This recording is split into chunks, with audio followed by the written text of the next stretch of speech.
Life in advertising is a lot like balancing on a high wire. Every step has to be measured, or you're likely to fall. That's how it felt, starting my new position at the central office. I was Ellie, freshly promoted and eager to prove myself in a game where creativity clashed with deadlines and client whims. It was my first day as a senior creative lead, and the office buzzed with the quiet intensity of a beehive. My desk was a clean slate, sprinkled with welcoming notes from some of my new team members. As I settled in, the first meeting of the day was called by Ms. Thorne, our department head, who had a reputation tough enough to sandpaper the floor.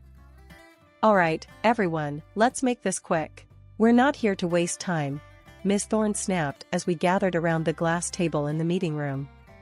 Her eyes were sharp, missing nothing. As the meeting progressed, I pitched our new campaign idea.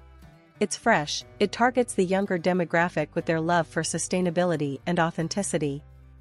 We're not just selling a product, we're selling a lifestyle they want to embrace.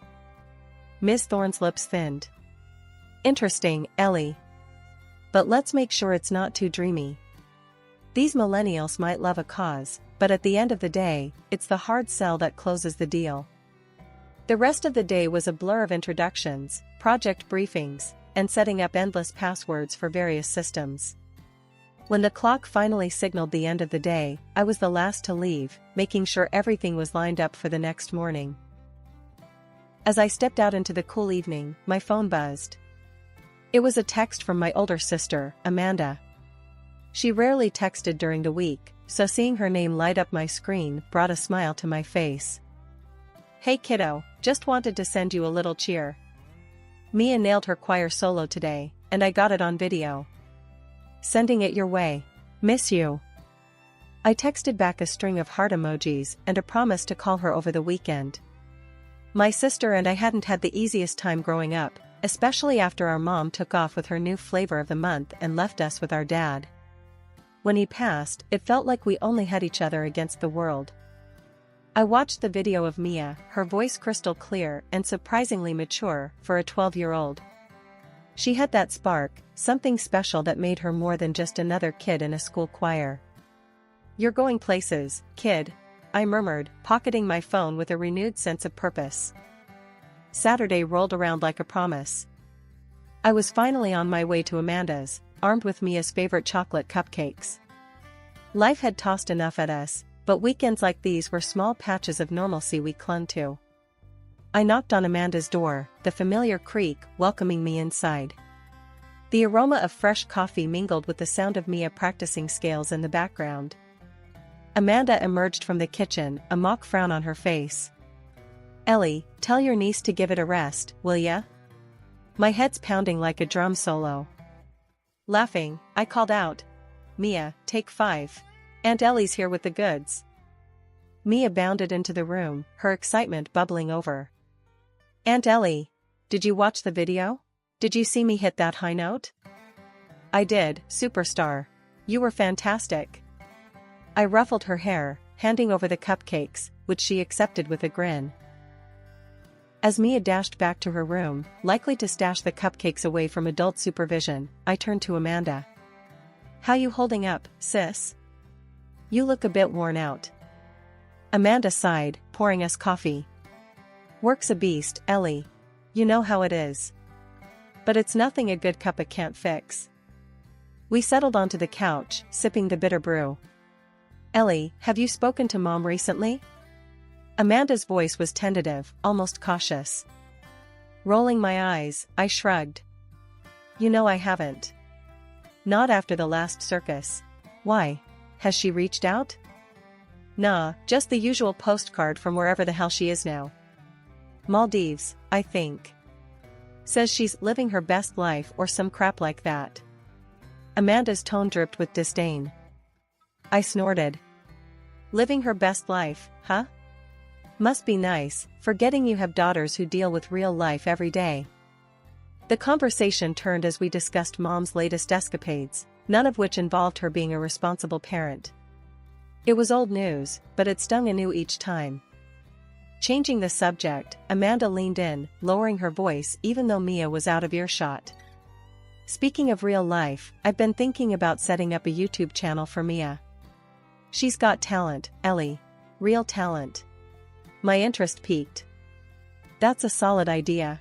She's a natural in front of a camera, and Lord knows she's got the pipes. What do you need to get started? Just some basic recording gear. Nothing fancy. I've saved up a bit. Plus, if it takes off, maybe it could help with her college someday.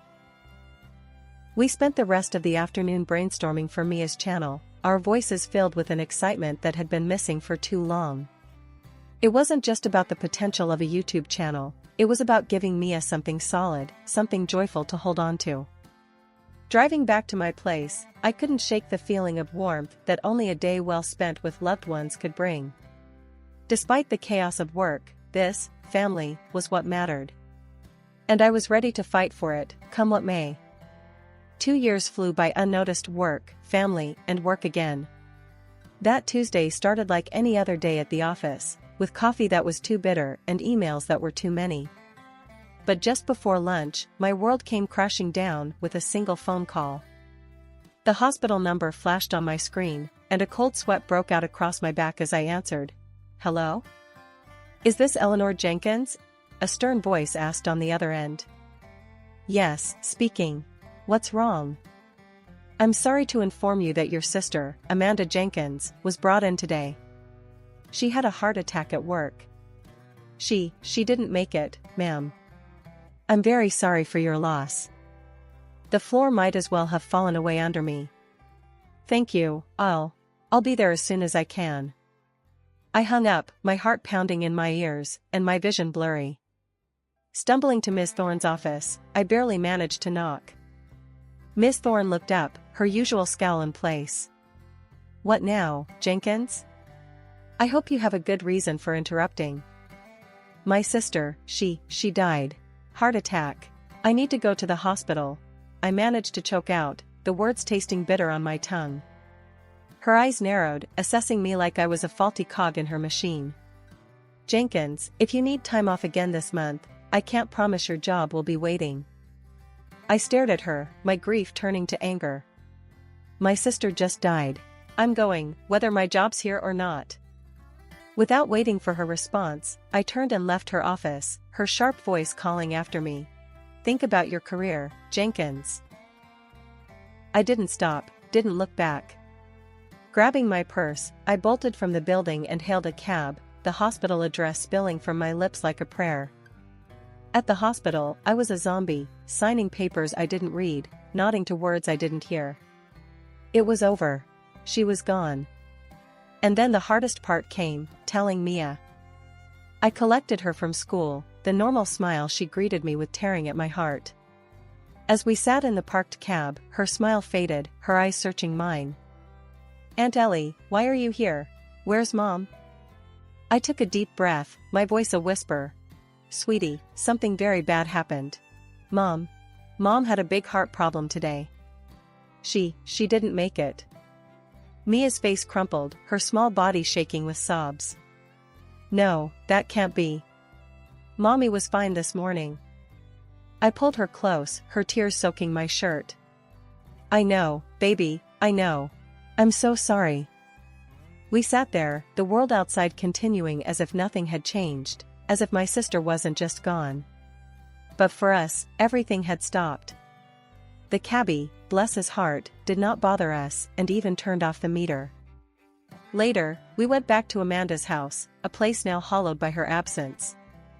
I tucked Mia into bed, the silence oppressive. That night, I didn't sleep. I sat in the living room, surrounded by reminders of my sister, the weight of my new reality pressing down on me. The next morning, I had to make the call I dreaded most. My fingers were stiff as I dialed our mother's number, the phone heavy in my hand. She picked up on the third ring. Yes? Mom, it's Ellie. Amanda died yesterday. Heart attack. There was a pause, and then, oh, well, I'm on vacation. What do you expect me to do? Her words were like ice. I thought you should know. The funeral will be next week. Another pause. I see. Was there a will? Anything left behind? I clenched my teeth, anger flaring. That's all you have to say? What do you want from me, Eleanor? I have my own life. Yeah, I can see that. Don't worry about the funeral. You won't need to disrupt your precious vacation. I hung up, the phone shaking in my hand. That was it then. I was all Mia had now. And I'd be damned if I let her down like our mother had us. The funeral was last Thursday. It was as simple and quiet as Amanda herself had been. Not many people, just close friends and family, well, minus our mother, who couldn't be bothered to show up. Since then, every day has been a sprint through a maze of legal paperwork for Mia's custody and endless school runs. I've been burning the candle at both ends, trying to keep my job at the agency while being there for Mia. But today, everything caught up with me. Walking into the office, the first thing I noticed was someone else sitting at my desk. My stomach did a flip.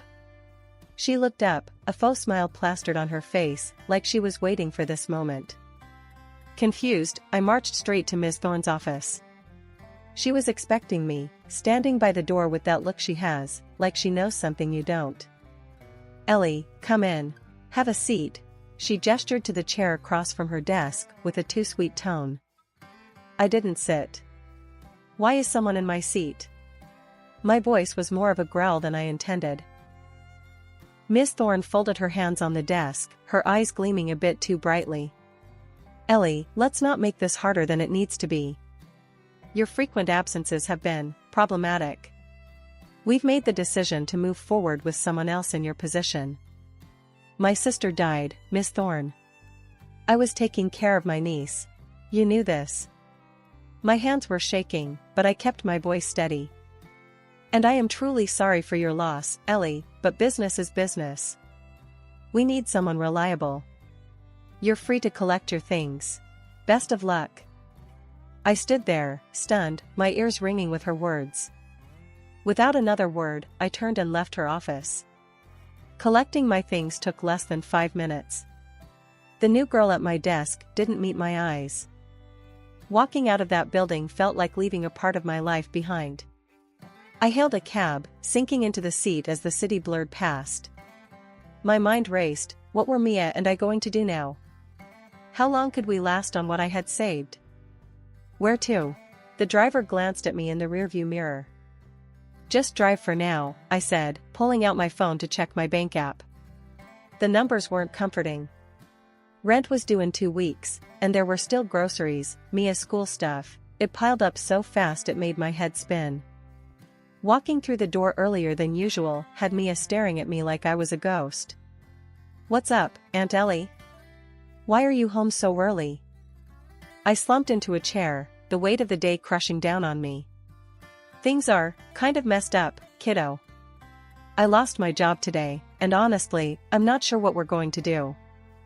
Mia's eyes widened, her lips parting slightly as if to speak, but then she just turned and walked out of the room. The silence hung heavy until she came back, her arms struggling under the weight of her school backpack, which she dumped on the kitchen table. Zipper by zipper, she opened it and out spilled a mountain of dollars. My mouth dropped.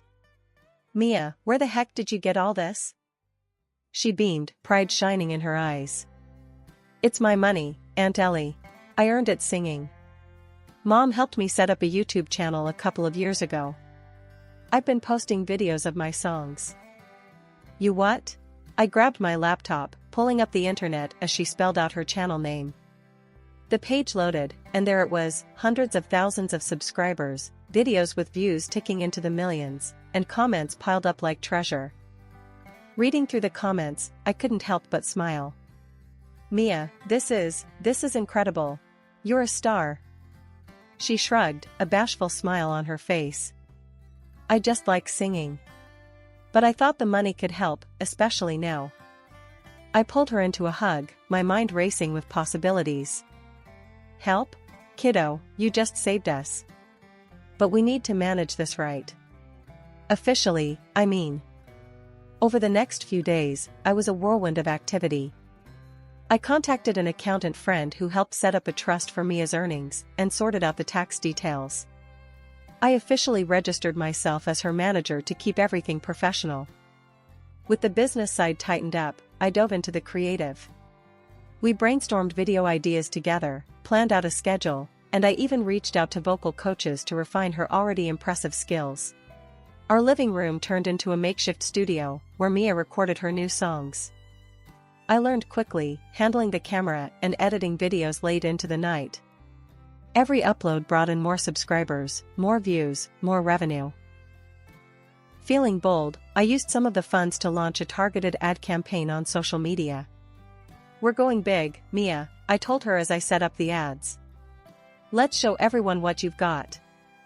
Mia's next video blew up bigger than we could have imagined. It was a cover of a popular song, her voice adding a depth that the original lacked. Comments poured in, praising her unique style and emotional delivery. As her manager, I kept my eye on the business side, ensuring Mia stayed grounded and focused on her schoolwork too. "We gotta keep things balanced, Mia. School's just as important." A few months later, Mia was invited to perform at a city concert, sharing the stage with local artists who were household names. Watching Mia step onto the stage, her confidence blooming under the spotlight, was a moment of pure joy. It had been a few months of smooth sailing. Mia's channel was thriving, and we were starting to see real stability. Just as I was beginning to relax, a curveball slammed into us. I got a notification that nearly knocked the wind out of me. My mother was filing for custody of Mia. I stared at the screen, disbelief coursing through me. After all these years, now she shows up? And for what? Money, obviously. It boiled my blood just thinking about it. I decided to call her, but not without hitting the record button on my phone first. I needed to capture every word. "Hello?" Her voice was as cold as I remembered. "Mom, it's Ellie. I got the notice about Mia. What are you playing at?" There was a pause, and then that all too familiar calculating tone. "Ellie, darling, let's not pretend. I know about Mia's little singing career. Seems like she's going to be quite the cash cow, huh?" I clenched my teeth, keeping my voice steady. "She's a child, Mom. And she's not a ticket to Easy Street. What do you actually want?" Her laugh chilled me. "Straight to the point, I like that. It's simple, really. You give me $300,000, and I'll walk away. If not, my lawyers will take a good hard look at how you've been exploiting her." I couldn't believe what I was hearing. This was extortion, plain and simple. "You won't get a dime from us, Mom. And you won't get Mia either." She laughed again, that terrible sound. "We'll see about that, darling," and then she hung up. The phone call left me reeling, but also crystal clear about what I had to do. I contacted a lawyer, a good one who came highly recommended for family court battles. Sitting down in his office, I laid out everything. "She wants to take Mia away from me, claim I'm exploiting her. It's all about the money for her." I recorded our call. He listened, nodding slightly. "This is good, it's a start. We'll need more, though. Documentation of Mia's career, her schedule, how you manage her earnings. Transparency is our best defense. Everything's been above board. I've kept detailed records and receipts," I reassured him. "Good. And I'll need to talk to Mia, too. She'll likely have to testify about her living conditions and her work." The thought of Mia having to stand up in court made my stomach turn, but I nodded. "I'll prepare her. We'll do whatever it takes." Over the next few weeks, we pulled together everything. Mia's school records, statements from her vocal coach, video logs, financial statements. Mr. Green was thorough, leaving no stone unturned. As the court date loomed, nerves settled in like unwelcome guests. But we were ready. I had to believe that the truth would win out, that the judge would see through my mother's greed. The courtroom was colder than I remembered any place ever being, and the chill wasn't just from the air conditioning. My mother and her new husband sat across from us, looking smug. As the judge called the room to order, my stomach was in knots. My mother was called to the stand first. Her performance was something else, tears, shaky voice, the works. I just want what's best for Mia. My daughter, Ellie, she's been forcing the child to work all hours, exploiting her for money. It's not a life for a young girl. I want to give her the stable home she deserves. Then it was our turn. My lawyer, Mr. Green, was calm and methodical. He laid out Mia's school records, showing her excellent attendance and grades. He presented logs of her work hours, well within legal limits for a child her age, and financial statements proving that the money from Mia's channel went into a trust solely for her use. As you can see, Your Honor, Mr. Green concluded, all allegations of exploitation are baseless. My client has gone above and beyond to ensure the well-being and proper management of her niece's talents and earnings. He then turned on the recording of the phone call I'd made to my mother. The courtroom was dead silent as her voice filled the space, her demand for money and her threats clear as day. My mother's face went white as a sheet when the recording ended. There was murmuring among the spectators. Mia then took the stand, her small voice steady and clear. I love my Aunt Ellie. She's taken care of me, made me feel safe after Mom passed. I want to stay with her. She's my family. The judge nodded, scribbling some notes. After what felt like an eternity, he finally spoke. Given the evidence presented, it's clear that the best interests of the child would not be served by changing her current living arrangements. The petition for custody by Mrs. Linda Jenkins is hereby denied. The gavel hit with a thud that echoed in the suddenly heavy air. My mother stormed out, her husband trailing behind her, both of their faces twisted in anger and defeat. Mia threw her arms around me, her relief palpable. We did it, Aunt Ellie. I hugged her back, my own relief flooding through me. Yes, we did, kiddo. I told you we would. 2 years have passed since the courthouse drama, and they've been the best years of my life. Mia and we've settled into a comfortable rhythm. She's not just thriving, she's shining, singing at concerts, charming thousands on YouTube, and growing up into someone truly special. One lazy Saturday morning, while we were planning out her next video shoot, Mia looked up from her bowl of cereal with a sparkle in her eyes. Aunt Ellie, you know, I've been thinking about college. I want to study music, really learn about it from the inside out. I smiled, handing her a glass of juice. That's a great idea, kiddo. We've got your college fund all set up. Whatever you want to study, you can. Mia's grin widened. Thanks, Aunt Ellie. You always make things possible. Well, that's my job, isn't it? Keeping our dreams on track. I tousled her hair as she giggled, then the conversation shifted, as it often did these days, to more personal matters. So, how are things with Tom? Mia asked, a mischievous twinkle in her eye. I blushed, a smile creeping up on my face. Actually, pretty amazing. We're getting married, Mia. Her eyes went wide. Seriously? That's awesome. Can I be your bridesmaid? Of course, you goof. I wouldn't have it any other way. I chuckled, feeling a warmth spread through me at the thought of the upcoming wedding. Tom had come into my life at a time when I thought all I'd be doing was fighting fires, both at work and home. He brought a sense of peace and joy that I hadn't known I was missing. It felt right, the four of us together, Tom and his son, Mia, and me. As for my mother, word had it that her latest husband had left her after the money ran dry. I felt a pang of something that might have been pity, but Mia brought me back to reality. You okay, Aunt Ellie? She asked, noticing my momentary silence. I squeezed her hand, shaking off the shadows of the past. Yeah, kiddo, I'm just thinking about how far we've come. And how we've got each other, which is all we really need. Mia leaned into my side, a content sigh escaping her. Yeah, we do. And now you've got Tom and Jack, too. It's funny how life works out. 2 years ago, I was scared, unsure of the future, fighting to keep Mia safe and happy. Now, here we were, planning a wedding, looking at colleges, and living a life full of love and laughter. That evening, as I sat on the porch watching the sunset, Tom came up behind me, wrapping his arms around my waist. You look happy, he murmured into my hair. I am. I really am, I replied, leaning back into his embrace. Life's turned out better than I could have hoped. With Mia's laughter floating out from her room where she was probably choosing songs for her next concert, and Tom's steady presence at my side, I knew this was exactly where I was meant to be. Moving forward, one beautiful, ordinary day at a time,